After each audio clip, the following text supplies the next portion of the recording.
everyone, welcome back to the channel. There is a lot of controversy right now over what are called skinny talkers. These are basically thin influencers who are on TikTok offering advice for people who are overweight, and it's really triggered a lot of people.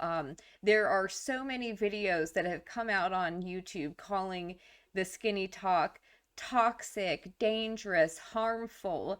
And I just wanted to share some clips with you guys and give you my honest thoughts and opinions on it. So, the first thing I want to share with you guys is not coming from SkinnyTok. It is coming from another community that has not gotten that kind of outrage and anger and triggered response that I think it should have gotten, and that is Fat Talk. There is an entire community of body positivity people on TikTok who put out videos of themselves gorging, doing all kinds of nasty things to themselves, and just making excuses for being overweight. And so let's start here. When people come on a fat creators page and say, oh, you're promoting obesity, they don't actually mean promoting. What they mean is not actively denigrating fatness. Okay, so as you can see, this woman is very triggered about people commenting on how, hey, your body positivity content is actually promoting obesity. Like, you're actually promoting being overweight. And there's a lot of young people that are impressionable that are on the internet. What they mean is portraying being fat as anything but unilaterally terrible and portraying fat people as anything but pitiable punching bags. They'll say, oh, it's about unhealthy behavior because they think that being fat automatically means being unhealthy. And yeah, that's kind of like the point. It is. And you can make tons of excuses. You can say you're on medication. You can say that you don't have enough time to go out and walk, that you're too busy. There's always excuses that it's genetic, that it's a thyroid issue, that it's hormonal. But really, what it comes down to is simply not going out and getting the exercise you need and not eating properly. And so, yes, if you are morbidly obese, you're not going to be healthy. Living an unhealthy lifestyle that presumably made you fat, but they're not concerned about any other public health issue. If you were actually concerned about unhealthy behaviors, you would take that up with eating disorder Twitter, with the part of Tumblr that encourages self-harm, literally physically harming yourself. Yeah, but like a lot of the people who are criticizing body positive spaces have made those complaints about other unhealthy things. You take that up with health insurance companies. You take that up with the Yes. FDA and like the regulations around what ingredients are allowed in our food. You'd be passionate about lobbying against like big fast food companies that. And who's to say the people criticizing you aren't also saying these things? That put like crazy stuff in that food that is more accessible to people than anything else. You'd be talking about universal healthcare. You'd be talking about free school lunch. There's no such thing as free lunch, and there is no such thing as universal free healthcare. Doctors have to get paid, nurses have to get paid. It's supposed to be competitive because that way people will want to do those jobs. Nobody's going to go into being a neurosurgeon if it's not going to be paying well. That's absurd. And you're not talking about any of that stuff. All you're talking about is fat people on the internet trying to exist as regular, normal people without constantly performing misery for you so you can feel better than us. I don't think anybody has said that fat people shouldn't exist or that they're just there as punching bags. What people are saying is that you should not be glorifying being fat and you shouldn't be trying to normalize it. You're actually just mad that we're trying to take away your go-to punching bag, that you can elevate yourself above to feel, I don't even know, morally superior. Isn't that what you're doing in this video, though? Like, that sounds a lot like you just talking about yourself. More attractive, more loved. I don't even know. Rather than promoting obesity, we're closer to promoting happiness while being fat. But even then, we're not necessarily promoting happiness, just living, just neutrality. What? No, I've seen the videos. You guys are very pleased with your sizes and you like to shove it in people's faces in the same way that you are angry about thin influencers doing the same. Just existing. And even that is too much for these people because they think we have earned misery and it is their job to force that misery upon us and it is our job to take it. And We just want to exist. Can't we just exist? I can't breathe. until we stop looking like the type of person that is required to be miserable. We're not even saying that being fat will make you happy. We're saying you can be happy while you're fat. These two things can exist independently of each other. Being fat doesn't automatically mean everything about your life is miserable. It might mean some things about your life are miserable. Clearly, like, you seem very miserable. You seem very bothered, very triggered, very outraged. Like, you don't seem happy in your size at all. It might mean you can't get medical care. It might mean people judge you all the time. It might mean that you don't fit in airplane seats and have to get like horrible glares from strangers on public transit. But it doesn't mean that joy can't coexist with that. What? Just imagine saying that litany of things that happen when you are overweight that are negative, and then saying, well, it doesn't mean you can't just be happy while you can't fit into a seat on an airplane. How crazy. And that makes these people so mad. That's promoting obesity. To them, that's promoting obesity. And if seeing a fat person on the internet is automatically promoting obesity, then think of all the places you see people who are not fat in media. They're all promoting thinness by that standard. Anytime you see a thin character who has any kind of positive trait, that's promoting thinness. So, why would that be a bad thing? Hello? Are you not putting these together? This is what you are saying to me right now. That's what you're saying. And being okay with yourself doesn't mean you're saying how I look is the right way to look and everyone should try to look more like me. That is not the same thing. Those are two different things. Sure thing. Okay, so as you can see, this is the kind of content that I'm talking about where you have people who are overweight and then they go and do these videos where they're saying, "Oh no, we're not promoting obesity. We just want to exist. We just want to say that we can be big and happy." But you can tell that she's clearly not happy. The list of things that she rattled off about the negative effects of being overweight, that's sad. And why is she saying that you should experience all of these horrible things but then still be happy and joyful or whatever? I just think it's kind of silly. These are platitudes that aren't really going to help anybody. We're fat girls. We eat what we want when we want to. Okay, and so just to disprove what she's saying, where she's saying nobody is glorifying being overweight or promoting obesity, take a look at this video. We're fat girls. Of course we're gonna ask for a table instead of a booth. We're fat girls. Of course I ordered enough to have leftovers. We're fat girls. Of course I'm learning to honor my hunger cues.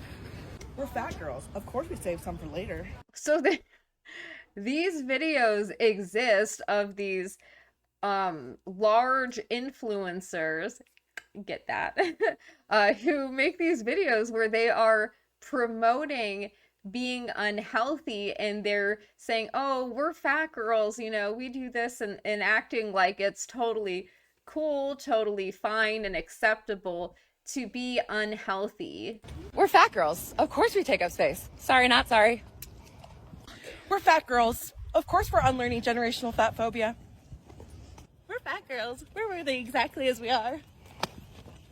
Oh my God, the little butt slap thing was so unnecessary and uncalled for. But this is what I mean. This is not just saying that you can be happy at any size.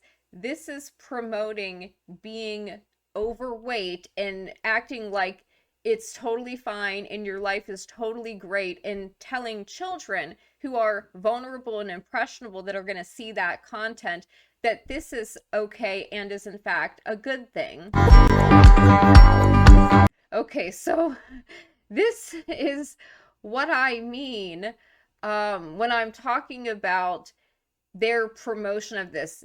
This is a thing. There's a whole community of people like this who make these videos dancing around in ways nobody wants to see and not talking about the negative aspects of this kind of lifestyle You guys can keep having and physique. your like little ED summer.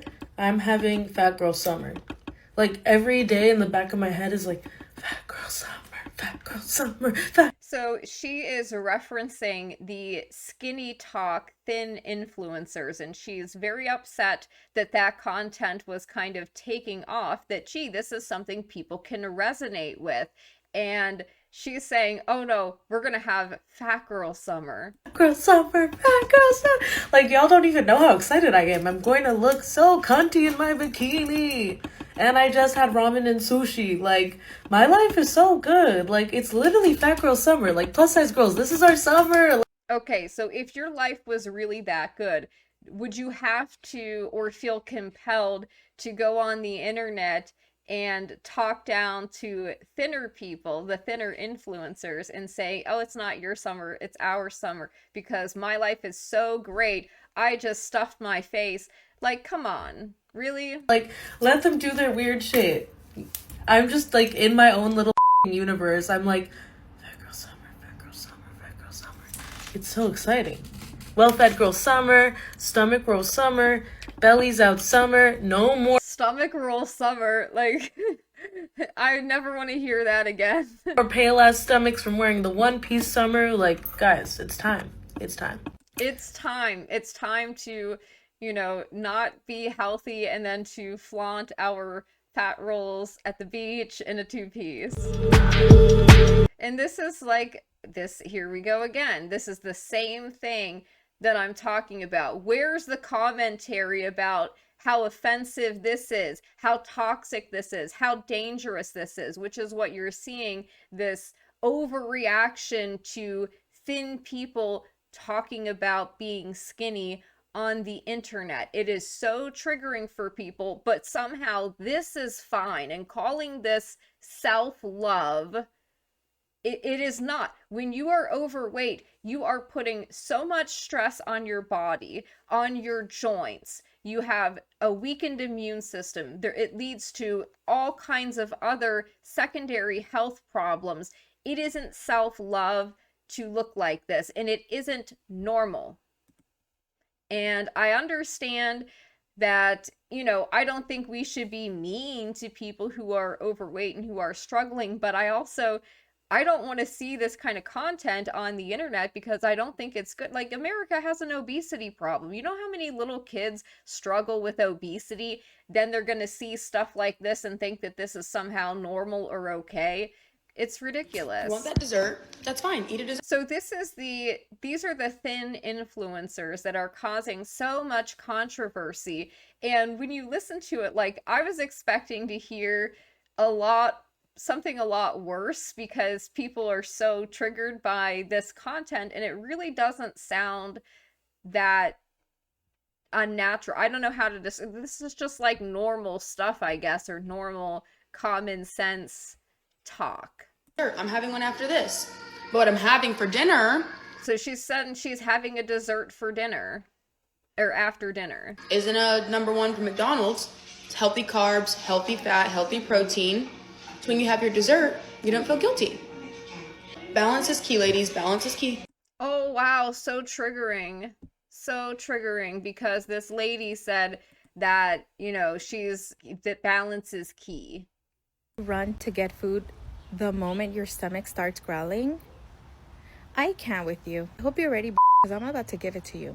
Okay, so some of this content is designed to be, triggering on purpose. It's not that it's trying to, make people feel bad about themselves or shame people. What they're trying to do, and I think that this comes across the more that you watch this content, is they're trying to trigger you enough to maybe change your habits and behaviors, I don't know, to motivate people a little bit. And some people really need that, being positive to people who are struggling with morbid obesity isn't a compassionate thing. You're not helping them. And I think that a lot of people who benefit from this kind of content are those people who are struggling with their weight. It's not somebody who maybe is 15 pounds overweight, you know what I mean, that's not really struggling that much. But think about the people who are maybe 400 pounds. They don't need to hear about body positivity and about being joyful, whatever size you are. They need tough love sometimes. And that's kind of how I perceive this. And I think that's the only thing about it that is triggering people, is just the way that they word things. The advice itself, when you listen to it, sounds very similar to the advice that fitness influencers get, and yet there hasn't been this big uproar over them. The fact that your biggest problem is that damn fupa in your pants, what a blessing. He created the sun, the moons, and the stars and the waters in 7 days, and you can't walk for 20 minutes a day?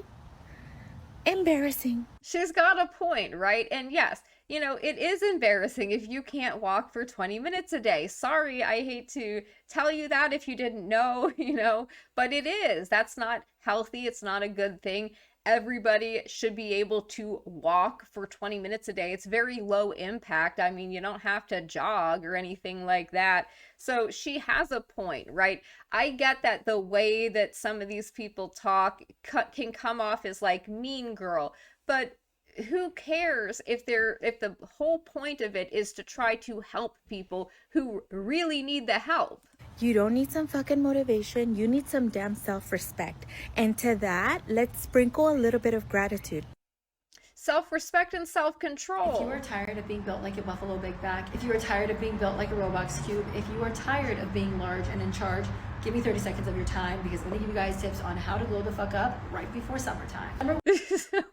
So this is like, there are people who are getting very triggered because they say things like calling people big backs and stuff, like, oh wow, so triggering, so scary, so controversial. This is not anything worse than what you might hear at the playground as a kid. And really, I mean, giving people advice to help them lose weight if they're struggling with their weight is compassionate, because they're going to hear these kinds of insults when they're at school if they're the 300-pound kid that can only wear an elastic waistband pant. You know what I mean? One is to walk over 10,000 steps every single day. This is exactly how I was able to kickstart my weight loss journey. And I have lost 25 pounds since I started incorporating walking into my routine. Number 2 is you can't outwork a bad diet. Do all the exercises in the world, you can do all the walking in the world, trying to burn as many calories, but what you eat in private will always show in public, so be mindful of the things that you're putting into your body. Again, I don't think there's anything really controversial about what she's saying, and I don't think it differs that much from the kind of advice you would hear from a nutritionist who is a content creator, and the kinds of things that they say. This is true. You can't just stuff your face and then think that you can work out and then it will be fine and then you can eat whatever you want, 5,000 calories in a day. That's not how it works. And there are a lot of people who they start working out, they go to the gym, and then because they're exercising more and they're building muscle, their body is burning fat more, then they start becoming much hungrier than they were before they started exercising. And some people make the mistake of overeating or thinking that because they just did this workout, that now means they can stuff their face and eat 5 meals in a day and a bunch of snacks and a big, hot fudge sundae for dessert, and then do that every single day.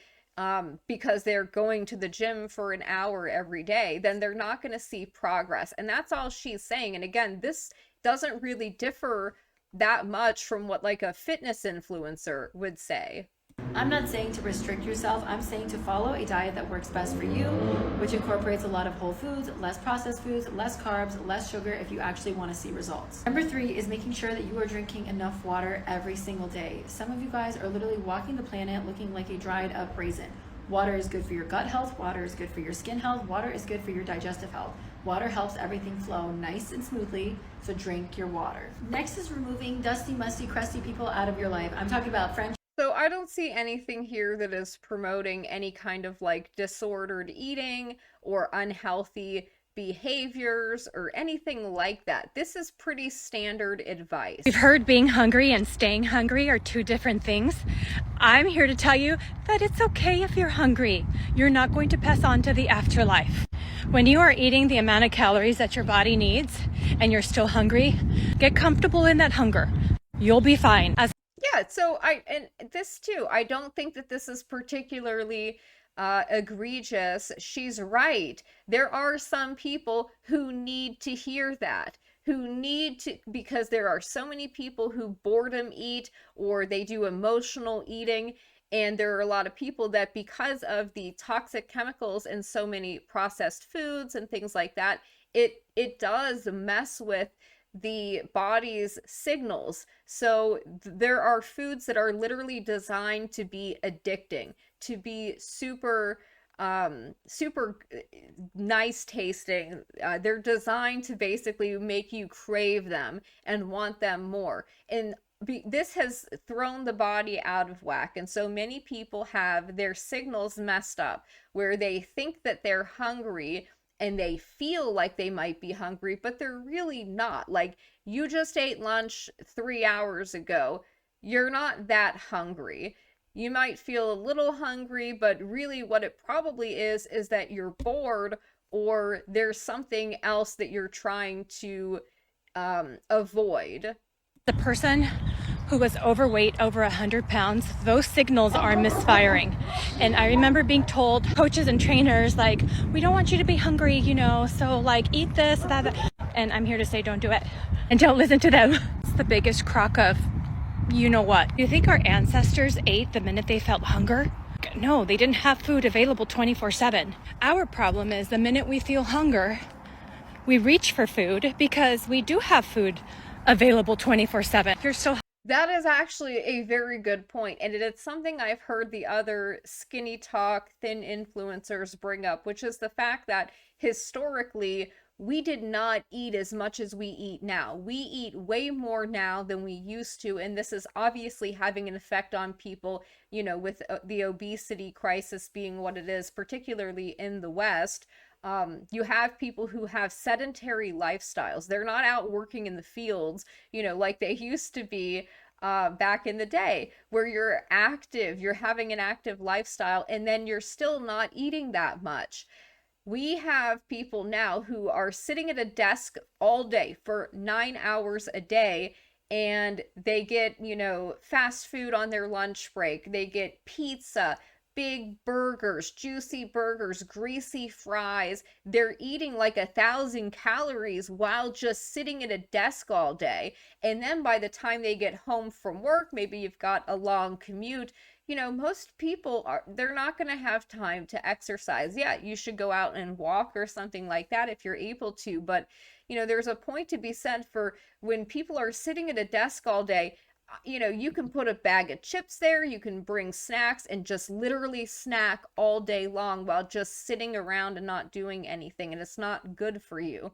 There are times where it's okay to feel slightly hungry for an hour, and it isn't going to kill you. It's not a big deal. Hungry and you can't manage to distract yourself by drinking water, chewing gum, brushing your teeth, drinking electrolytes.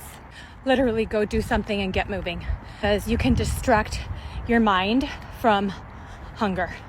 I would always ask myself, if I'm hungry enough to eat a chicken breast, am I really hungry? So ask yourself that question. And if your answer is, oh no, that doesn't sound good, then you're not really hungry. Most of the work is here, right here. Yeah, and I agree that a lot of this stuff is mental. A lot of people, you know, they think that they're hungry or they feel hungry and they go to eat, and it's not really a hunger. It's just a compulsion to do something. It's like an impulsive thing. And then there are a lot of people too who once they start eating, they're not keeping track of how much they're eating. And a lot of people that are reaching for snacks, that's literally just nonsense calories. It's not filling. So there would be a difference between a chicken breast and how much protein you're getting from that, how filling that's going to be, how satiating, versus a bag of potato chips. You can eat a whole bag and still not feel full. So yeah, people have to learn to, I guess, be adults. If I could just give up my soda, I could lose weight. You're built like a fucking soda can, and you're not a hummingbird, so you don't need your sugar water. Yeah, there are a lot of people who have very bad diets that are eating very bad things, and I think she's making a good point here. Keep shoveling food in your face so fast, I'm surprised you even know what it tastes like. Slow down the chomping and take a deep breath. Look around. Speak to those around you. We're not in a prison cafeteria, so you're not going to get mugged for the last bit of food on your plate. Unless you have kids, then sometimes it feels like that. Not every meal needs to be treated like we're at the all-you-can-eat buffet. If I put an empty plate in front of you and said, this is 800 calories, are you still going to eat it? Because the overconsumption of alcohol is doing the exact same thing. It provides no nutrients, it's empty calories, it's worsening your depression and making your midsection real wide. A lot of y'all need to stop going no contact when your friend calls you out. You need to go no contact with the things that keep making you fat.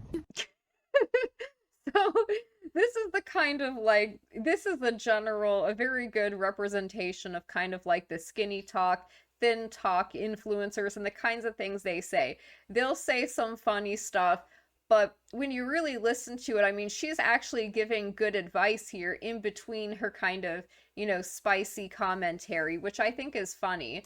And I think that's what a lot of these, SkinnyTok influencers are doing too. There's an element of like purposefully trolling, the body positive people, the fat talk influencers, because they're so easy to bait. And I think that there's a slight bit of like engagement baiting with it, but I think that it's for a good purpose, right? She's out walking, she's showing people how easy it is if they wanted to have an active lifestyle to have one, and a lot of the advice is really good You advice. shouldn't be so worried about what you look like and what other people think of you.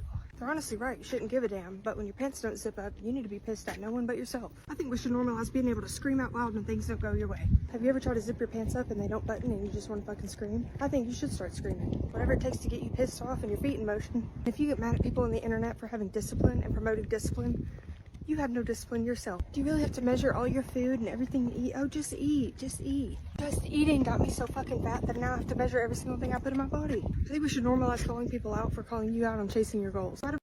Yeah, I mean, I think that there's also part of the reason why people are so triggered about this content is that a lot of the SkinnyTok thin influencers are women who are thin. So if you are a bigger person and you see somebody who is thinner than you, more attractive than you, and they're saying things that you find, that are slightly triggering, I guess, or mildly spicy, some people get super triggered by that. And I think part of it is shame. They feel ashamed of themselves that, here's this person, basically talking down to me, or that's how it's perceived. And, they feel very triggered because they feel ashamed of themselves. That's really, I think, what is behind people being so upset about this kind of content, because I watch it and there's nothing in here that is offensive to me. I think it's kind of funny, and even if I was more overweight, I don't think watching this would be offensive to me. I think I would appreciate somebody who has, who clearly is in shape giving advice, right? We get questioned on wanting to get better, but before obese, everyone's just so positive and friendly and, oh, body positivity, you look good, sis, pop off. No, don't fucking pop off. You're fat. There's a big difference in being a kind and supportive friend and not wanting to hurt your friend's feelings and being able to say, hey, I love you, I care about you, but I've noticed this. Is there anything I can do to help? I could just give a Yeah, so she brings up a very good point. She's saying that when you are being body positive to people who are clearly obese and it's negatively affecting their lives, you're not being compassionate to them. You're not their friend. If anything, you are a fake friend and you don't really care about that person. And she's right. If somebody really cares about you and they notice that you're, I don't know, 450 pounds, the compassionate thing to do would be to tell you to stop eating, to put the fork down. And yet, this is somehow bad, but we have these fat influencers making videos where they're dancing around, flapping their fat rolls everywhere, and acting like, being overweight is totally normal, perfectly fine. They say things that, like, oh, people just have different bodies, and some bodies are obese, and some people are thin, and they act like people who are thin, that this is somehow genetic, or that they didn't really have to work for it or whatever. And so they're purposely like victimizing themselves and putting themselves in the mindset of like, this is just how I was born. I'm just built big. I just have big bones. Blah, blah, blah, blah, blah. These are just excuses. This is just coping. So I don't see anything in these videos that is really like toxic or harmful. I don't see anybody promoting having like a eating disorder. I don't see anything in there that would warrant the backlash that this kind of content has received. I mean, one of the most prominent skinny talkers, Liv Schmidt, was banned from TikTok, and yet we have these overweight people who can make their body positive content, all day long, and that's considered fine. So this is Liv Schmidt. She is kind of, I guess, the main SkinnyTok thin influencer that everybody is familiar with. She's the one that was banned on TikTok. And I've watched a lot of her content, and I can see why it would be triggering for some people. I think that mostly has to do with the fact that she's thin, blonde, and, pretty. More than the way that she delivers things. But I'll just play this video. You can listen yourself. 1, you're going to walk 10,000 steps a day. No, your intense HIIT workout doesn't replace walking. You can't just do your HIIT workout and then stop walking all day. You need both. Seriously, whenever I stopped doing my 5 a.m. yoga before work and I started just focusing on hitting 10,000 steps and like 3-minute, 5-minute workout videos, I lost all the weight working my 9-to-5 job. And if you think 10,000 steps is a scary number, focus on the time, okay? 10 minutes before work, 10 minutes lunch break, 30 minutes after work. Then if that still only gets you to 7,000 steps, that's better than nothing. Yeah, so I think that that's pretty practical advice. I don't think there's anything in there that is offensive or harmful at all. See it as time. I know some people get really scared with the steps, but just be like, okay, I'm going to walk for 20 minutes before work now, 20 minutes on lunch break, and 35 minutes after work. Just focus on the time. Sometimes it makes it way less scary. Second, protein and veggies first. Carbs last. Every day, no exceptions. No eating 3 hours before bed. If you're still shoving snacks down your throat at 11 p.m., don't ask me why you're bloated.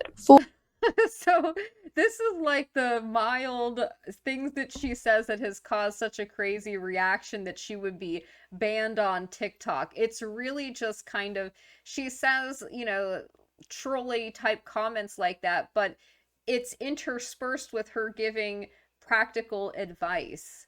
Or Depot pills or magnesium pills before bed. If you look pregnant every night after eating, your chances are you're overeating, but sometimes naturally, like the smaller you are, your stomach just won't look as flat, like normal. Like when I drink water in the morning, guess what? My stomach isn't going to be as flat as when it first woke up. That's normal, but I love taking prebiotics, probiotics, magnesium. But if you look pregnant every single night before bed, that's not normal. Fix it. I'm not talking about like, oh, you have a little water. We all go to bed with a tiny, tiny little bit of bloat. But if you look pregnant every night, you need probiotics that fix your digestion. Yeah, so I think that that was good advice. She's telling people practical things. She's offering good suggestions like taking prebiotics, probiotics. That's all good things. There's nothing in here that is promoting any kind of harmful behavior. 5, cut the one bite snacking. You're not a toddler. If you're hungry, eat the meal. If not, close your mouth. A bonus tip, light strength training. Because if you don't, your body will just be skinny fat, and we don't want that. You want definition on your body. You don't want to be skinny fat. I love that long, lean muscle look. Like Victoria. Yeah, so this is basically like the content that she puts out. I don't think that there's anything that bad about it. Certainly nothing that would warrant her being banned from TikTok. Meanwhile, these obese influencers can be on TikTok and they can put out their videos and that's fine. They have videos that are like what I eat in a day, and some of this is disgusting. I didn't put those videos in here, any of the clips in this video, just because I can't, literally don't want to see it, because nobody wants to look at somebody who's 400 pounds stuffing their face all day, and they do the ASMR thing, so they're taking bites of their burger and you can hear the sounds of them eating and like chewing and gulping, and it's just disgusting. But they show these big sugary drinks that they get from 7-Eleven that are like massive that nobody needs. They show themselves chugging it, downing a burger in 3 bites, stuffing your face with French fries, and all of this other stuff. Those videos are fine. That's not considered harmful or promoting disordered eating to vulnerable people or to children, really. I just think it's crazy. And then that's not even to get into the mukbang content. And a lot of this stuff really took off during COVID, during the lockdowns, when people were at home more, couldn't go out as much, couldn't go to restaurants. So when you're at home, some people get lonely and they want to eat with somebody, and a lot of them were turning to that kind of content so that they could not have to eat alone. And I've heard people even do this on their lunch break, that we are so sick as a society that people don't eat lunch with each other, coworkers don't eat lunch together. So you have people eating lunch alone, and for companionship, they're putting on YouTube channels, watching mukbangers that have an entire table filled of food, 4 burgers, 5 sets of fries, a big soda, and then they have the ASMR on and they just show themselves stuffing their faces with it. And where it gets deceptive is a lot of these mukbangers, maybe they do one mukbang per month.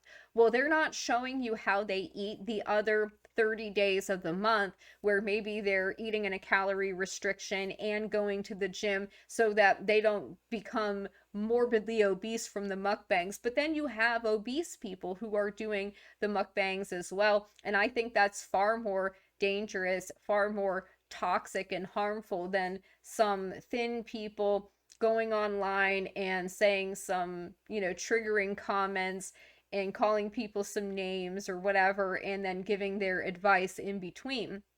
So, anyways, this is just my thoughts. I'm interested to know what you guys think of this. What do you think is worse? Do you think the SkinnyTok thin influencers are worse than the fat talk, body positivity, and mukbang creators who don't seem to warrant the same kind of backlash? And I hope you guys have a good day. Ree!